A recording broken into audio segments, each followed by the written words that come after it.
자, 오늘 말씀의 주제는 뭐냐 하면은 기도는 성도들의 특권입니다 하는 말씀 함께 나누려고 합니다. 우리 모든 교우들이 기도 생활을 하고 있는데 이 기도가 도대체 무엇이냐 하는 것을 오늘 본문을 통해서 다시 한번 묵상하면서 은혜를 나누고자 합니다. 교회가 세계를 향한 선교에 박차를 가면 가할수록 사탄의 세력도 그만큼 강렬하게 복음의 역사를 방해했습니다. 이때까지 교회는 유대 종교의 최고기관인 산헤드린의 박해만 있었습니다. 그러나 이제부터는 교회를 박해하는 이 일에 세속적인 권력까지 합세하고 있음을 우리는 볼 수가 있습니다. 성경은 헤로드 왕이 손을 들어 성도 몇 사람을 해하려고 했다고 기록하고 있습니다. 본문에서 이야기하는 헤롯은 헤롯 아그리빠 1세 왕이었습니다. 그의 할아버지 헤롯 대왕은 예수님이 태어나실 때 예수님을 죽이기 위해서 2세 이하의 어린이를 죽이는 잔인한 살육의 칼을 휘둘렸던 사람입니다. 이제 그 헤롯 대왕의 손자인 헤롯 아그리빠 1세가 이 헤롯이 지금 교회를 진멸시키기 위해서 칼을 휘두르고 있는 장면을 보게 됩니다. 그는 처음에는 이름 없는 몇몇 성도들을 죽였습니다. 그리고 아주 간교한 헤롯은 아주 조심스럽게 그 칼날을 사도 야고보에게 돌렸습니다. 그는 대중의 반응을 살폈습니다. 대중들이 긍정적으로 호응하자 그는 대중의 영합하여서 예루살렘 교회의 최고 지도자였던 베드로를 향하여 잡아들였습니다. 그 말씀이 오늘 3절에 나와 있죠. 유대인들이 이 일을 기뻐하는 것을 보고 베드로도 잡으려 할새 때는 무교절 기간이라. 그는 무교절이 지난 다음에 그리고 유월절 축제가 지난 뒤에 베드로를 공개 처형하기로 마음을 먹고 감옥에 가뒀습니다. 교회는 함께 모여서 그를 위해서 기도했습니다. 하나님이 응답했습니다. 공개 처형을 당하기 전날 밤 베드로는 천사의 인도를 받아서 옥에서 탈출하였습니다. 이 사건을 통해서 제가 기도에 대한 교훈을 새롭게 나누고자 합니다. 기도란 도대체 뭔가? 조금 전에 말씀드렸지만 우리는 기도하고 짧게 기도하는 분도 있고 길게 기도하는 분도 있고 깊이 기도하는 분도 있고 얕게 기도하는 분도 있는데 도대체 기도란 무엇인가?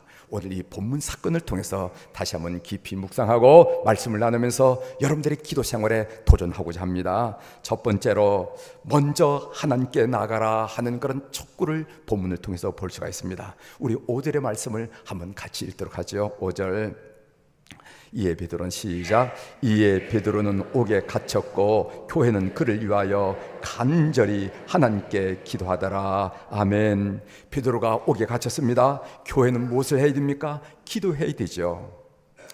아주 당연한 말씀이고 누구에게 물어도 당연하게 대답할 수 있는 말씀이지만 저는 여기서 중요한 메시지를 얻었습니다. 초대교회 성도들은 이 베드로가 갇힌 문제 해결을 위해서 힘께 나서는 어떤 권력차를 찾아 나서지 않았습니다. 돈 좋아하지 않는 사람은 없다 하더라고 돈으로 어떻게 해보려고 그들은 시도하지 않았습니다.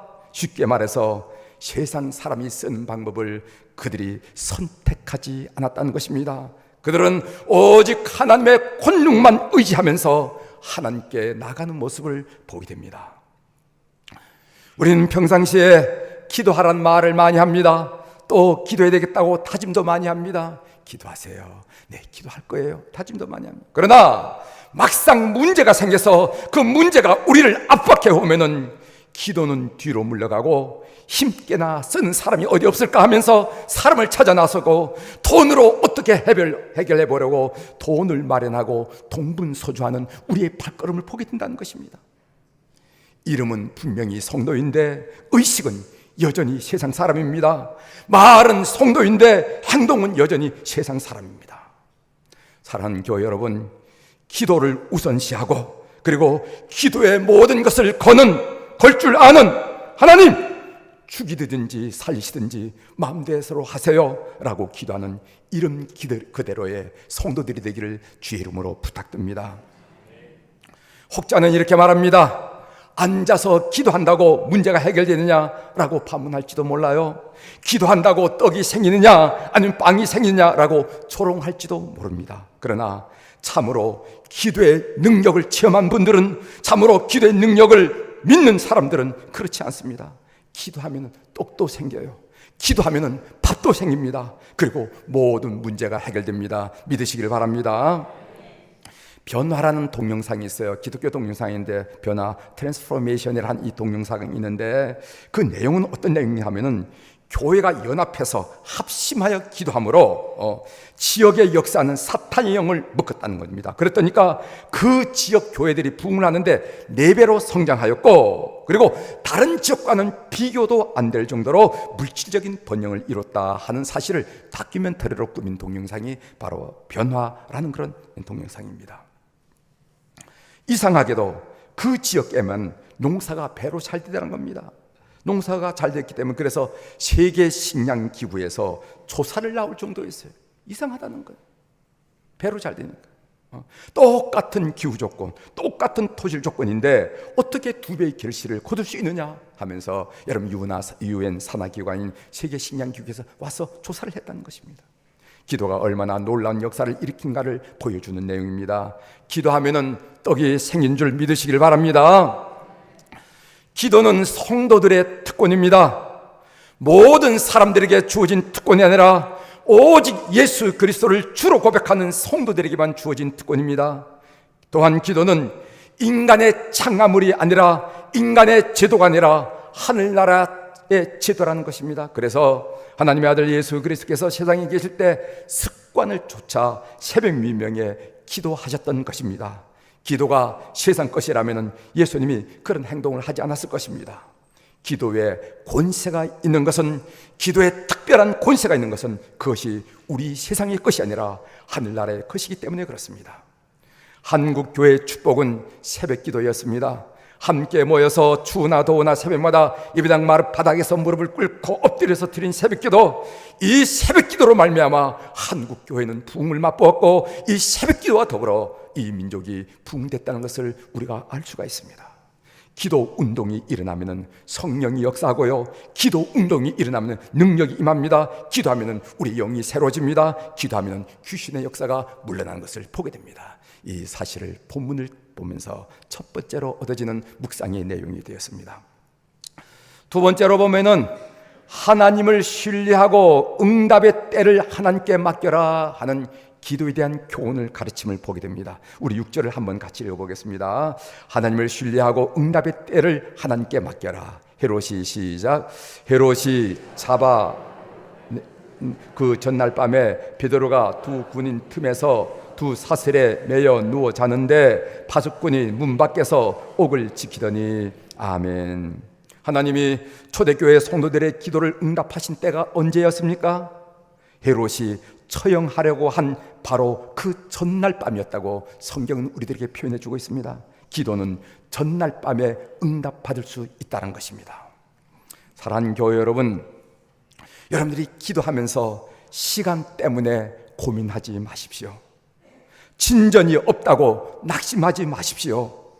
여러분의 계산에 맞지 않는다고 절망하거나 기도하다가 포기하지 마십시오. 시간 때문에 흔들리지 않는 교우들이 되기를 바랍니다.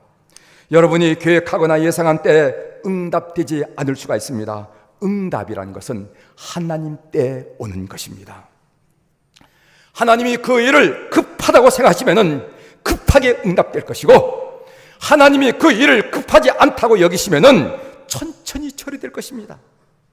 하나님이 우리 그 기도에 아직 응답하지 않으신다는 것은 거기에 천천히 처리하실 어떤 이유가 있기 때문임을 믿는 여러분들이 되시길 바랍니다. 우리는 기도하다가 낙심하지 말고 하나님이 이 일을 급하게 처리하지 않으시고 자꾸만 시간을 두신 이유는 시간을 두셔야 할 하나님의 이유가 있기 때문에 것을 여러분 믿는 여러분들이 되셔야 됩니다. 여러분, 아브라함이 아들을 낳게 되리라 하는 약속을 받은 때가 언제입니까? 그의 나이 75세 때였습니다. 그런데 이삭을 언제 받았습니까? 그의 아들을 100세에 받았습니다. 그러니까 자그만치 25년이라는 세월을 기다렸다는 것입니다. 그것도 남성으로서 여성으로서의 생산할 능력이 소멸된 다음에 응답받았습니다. 하나님을 신뢰하고 응답의 때를 하나님께 맡기시는 교우들이 되기를 주의 이름으로 축원합니다. 베드로가 내일 아침이면은 처형되는 이러한 상황에서 깊은 잠을 잘 수 있었던 것도 하나님을 전적으로 신뢰했기 때문이라는 거예요. 하나님께서 그를 가장 좋은 길로 인도했을 줄을 분명히 믿었습니다. 우리가 알거니와 하나님을 사랑하는 자 곧 그의 뜻대로 부르심을 입은 자들에게는 모든 것이 합력하여 선을 이루니라. 이건 믿었습니다. 믿었기 때문에 그는 천사가 와서 그 옆구리를 차야만 일어날 정도로 깊은 잠을 잤다는 것입니다. 사랑하는 성도 여러분, 가장 좋은 길로 인도해 주실 것이라는 확신으로 베드로가 깊은 잠을 잘 수 있었다. 이 한 구절의 말씀을 여러분 한번 깊이 한번 묵상하고 상상해 보시길 바랍니다. 저는 이런 생각이 들더라고요. 만일 하나님께서 그때 베드로를 순교자로 받으시길 원하셨다면은 베드로가 아무리 발버둥 치고 아무리 염려하고 아무리 바둥거릴지라도 죽었을 것입니다. 하나님께서 그 당시 베드로를 순교자로 받으시기로 작정하셨다면은 베드로는 그 길이 좋은 길인 줄 알고 받아들여야만 했을 것입니다. 아니, 베드로의 최고의 소원은 주님을 위해 순교자가 되는 것이었을지도 모릅니다. 어쩌면 베드로는 꿈속에서 순교자의 멸관을 쓰고 수많은 먼저 간 성도들과 천사들의 환호를 받으면서 하늘나라에 입성하는 자신의 모습을 그리고 있었을지도 모릅니다. 이 육체를 쓰고 영원히 산 사람을 보셨어요? 이 육체를 쓰고 영원히 산 사람을 보셨습니까? 어떤 사람은 병으로 죽고, 어떤 사람은 전쟁터에 나가 죽고, 어떤 사람은 사고로 죽고, 어떤 사람은 늙어서 죽고, 다 죽어요. 아무튼 다 죽습니다. 그런데 자기 삶을 하나님께 드리는 순교자가 된다는 것은 얼마나 영광스러운 죽음이냐 이 말이지. 한번 깊이 생각해보면은 그것이 영광스러운 죽음이란다. 다시 말씀드립니다. 여러분들 영원히 사십니까?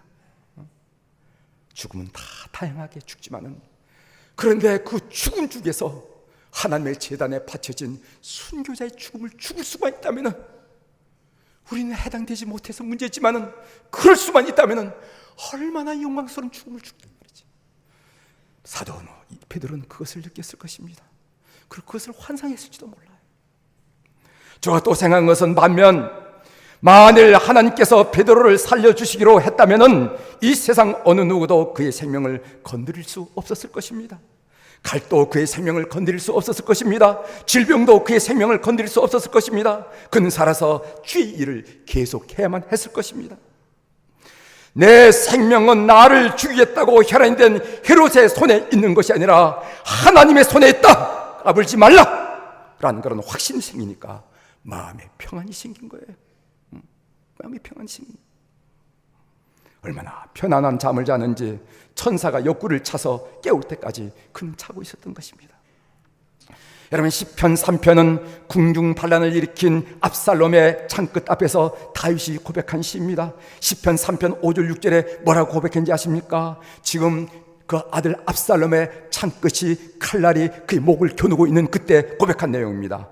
내가 누워 자고 깨었으니 여호와께서 나를 붙드심이로다. 천만인이 나를 에워싸 진친다 하여도 나는 두려워하지 아니하리로다.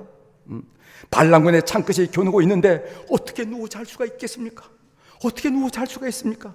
쪼그리고 앉아서 뜬 눈으로 밤을 지새우면서 어디서 부시럭 소리만 나면 눈을 바쩍 뜨고 눈이 토끼처럼 빨갛게 되어 가야지 어떻게 누워 잘 수가 있냐 말이지. 누워 잘 수가 있냐. 천만인이 한 명이 아니라 100명이 아니라 1000명이 아니라 천만인이 나를 겹겹이 에워싼다 하더라도 나는 두려워하지 아니하리로다. 8절에 고백합니다. 구원은 하나님께 있사오니 주의 복을 주의 백성에게 내리소서. 하나님이 삶의 절대 주권자라는 것입니다. 구원은 하나님께 있다는 것입니다. 이 믿음이 베드로에게 그리고 다윗에게 평안을 주셨음을 믿길 바라고, 이 평안이 우리 사랑하는 교우들에게 넘치기를 주의 이름으로 축원합니다. 오늘 본문을 묵상하면서 세 번째로, 불가능한 상황일지라도 하나님이 역사하실 여지가 있음을 믿으라는 겁니다. 우리 기도자들이 꼭 믿어야 되는 거예요. 다시 6절 하반절을 제가 봅니다. 베드로가 두 군인 틈에서 두 쇠사슬에 매여 누워 자는데 파수꾼들이 문 밖에서 옥을 지키더니, 보십시오. 베드로는 두 군인 틈에서 누워 있었습니다. 절대 도망가지 못하도록 두 명의 군인이 자기 팔과 베드로의 팔을 묶고 수갑을 채우고 함께 잤습니다. 이집트에서도 죄수를 호송하는 것을 보면요, 도망가지 못하도록 경찰 팔과 그리고 또 죄수 팔과 이렇게 연결해서 수갑을 함께 차고 이동하는 것을 보게 됩니다. 그리고 오늘 본문에 보면 문 밖에서도 2중 3중으로 파수꾼들이 옥을 지키고 있습니다. 한마디로 베드로가 탈출하기에는 절대로 불가능한 상황이라면, 그러나 하나님은 그 불가능한 상황을 깨뜨리고 베드로를 구원하셨습니다. 우린 여기서 무엇을 배워야 됩니까? 기도하는 교회 여러분, 우린 여기서 무엇을 배워야 됩니까? 가끔 우리는 인간의 힘으로 어떻게 해볼 수 없는 불가능한 상황에 처할 때가 있습니다. 그러나 그때도 하나님이 역사하실 여지는 충분히 있음을 믿고 주님 앞에 다가서는 우리 교우들이 되기를 바랍니다. 실력만이 우열을 가리는 수능시험, 거기에도 하나님이 역사할 여지가 있습니다. 경제 버침만이 존재하는 사업 현장, 거기에도 하나님이 역사하실 여지가 있습니다. 계급만이 힘을 쓰는 군사에, 거기에도 하나님이 역사할 여지가 있습니다. 의사의 진단으로 생존의 시간을 결정하는 병상, 거기에도 하나님이 역사하실 여지가 있다는 것을 믿는 여러분들이 되기를 주의 이름으로 축원합니다. 귀신이 사로잡기만 하면 어디서든지 거꾸러져 거품을 흘리며 이를 갈며 얼굴이 파래져가는 아들을 둔 아버지의 머릿속에는 오직 불가능이란 단어밖에 없었습니다. 어떻게 해볼 도리가 없어요. 뭘 해볼 도리가 있어야지 가능이란 얘기를 하지, 가능이란 생각을 하지, 해볼 도리가 없습니다.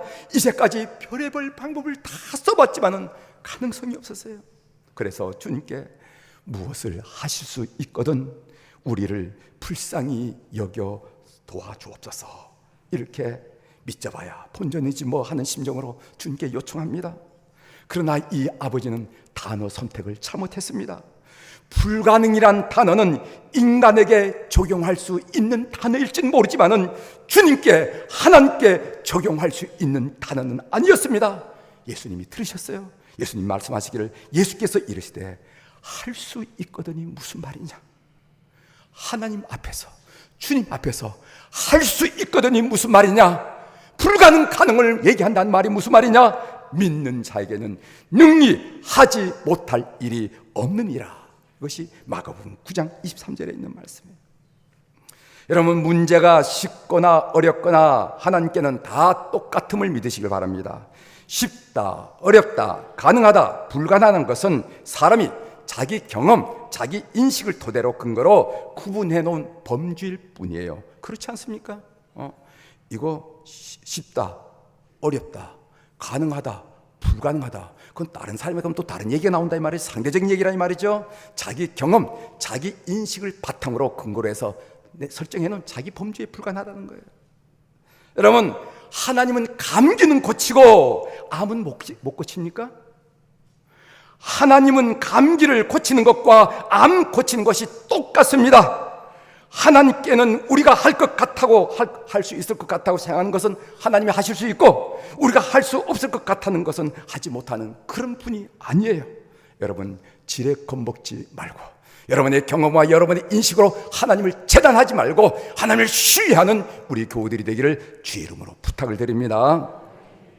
네 번째로 보면은요, 우리가 여기서 뭐 어떤 교훈을 얻냐 하면은 하나님은 우리가 기도한 것 이상으로 응답하실 줄 믿으라는 것입니다. 15절의 말씀 우리가 본문으로 읽지 않았기 때문에 한번 같이 읽어보도록 하겠습니다. 15절, 그들이 시작. 그들이 말하되 내가 미쳤다 하나 여자아이는 힘써 말하되 참말이라 하니 그들이 말하되 그러면 그의 천사라 하더라. 아멘. 심부름하는 아이가 베드로가 왔다고 하자 기도하고 있던 사람들이 이 아이 미쳤네, 미쳤다고 말하는, 이 내용에 대해서 어떤 설교는 이렇게 설교하는 것을 들은 적이 있습니다. 초대교회 성도들이 자신의 기도한 내용조차 믿지 못했다, 이렇게 해석하는데 저는 그렇게 생각하지 않아요. 초대교회 성도들이 그렇게 믿음이 없는 그리스도인이라고 생각하지 않습니다. 그들이 베드로가 살았다는 사실을 믿지 못한 이유는 자기들이 기대한 것 이상으로 하나님께서 응답해 주셨기 때문에 그렇습니다. 들어보세요. 그들은 베드로의 석방을 위해서 기도한 것이 아니라 베드로가 담대하게 담담으로 그 순교의 잔을 마시도록 기도했을 것입니다. 여러분, 그 당시 상황을 상상해 보시길 바랍니다. 실제로 이미 야고보 사도가 순교했습니다. 시간적으로도 여러 날이 지나 이제 날이 새면 베드로는 처형될 것입니다. 하룻밤을 지키는데 군인 16명을 동원한 것으로 봐 베드로를 죽이려는 헤롯의 의지가 분명합니다. 반면 베드로는 가야바 뜰에서 주님을 3번 부인한 전력이 있어요. 우리 주님께서 십자가 될 때 당신도 그 사람이라고 어느 여인이 말했을 때 나 아니라고 그것도 3번씩이나 부인한 전력이 있습니다. 따라서 초대교회 성도들에게는 그 부인한 그 사건이, 그 전력이 베드로의 약한 모습으로 그 순간 느껴졌을지도 모릅니다. 따라서 주님께서 베드로를 담대하게 붙잡아 주셔야 됩니다. 그래야만 최고 지도자다운 영광을 입을 수 있기 때문에 그렇습니다. 교우들은 어떻게 하냐면 우리 베드로를 살려달라고, 옥에서 건져달라고 기도하기보다는 오히려 베드로가 담대함으로 순교의 잔을 마셔서 주 앞에 영광스러운 존재로 세워달라고 기도했으리라고 저는 그렇게 믿어요. 그런데 하나님 뜻밖의 베드로를 죽음의 상황에서 살려주셨던 것입니다. 그들이 전혀 누구도 예상하지 못한 응답이었습니다. 하나님은 그들이 기도한 것보다 훨씬 더 좋은 것으로 응답해 주셨습니다. 그래서 초대교회 성도들은 믿지 못하고 놀랬던 것입니다. 사랑하는 교회 여러분, 하나님은 여러분이 기도한 것보다 여러분의 인생에 훨씬 더 좋은 것을 주신 분을 믿는 교우들이 되길 바랍니다. 너희 중에 누가 아들이 떡을 달라는데 돌을 주며 생선을 달라는데 뱀을 줄 사람이 있겠느냐? 너희가 악한 자라도 좋은 것으로 자식에게 줄 알거든 하물며 하늘에 계신 너희 아버지께서 구하는 자에게 좋은 것으로 주시지 않겠느냐.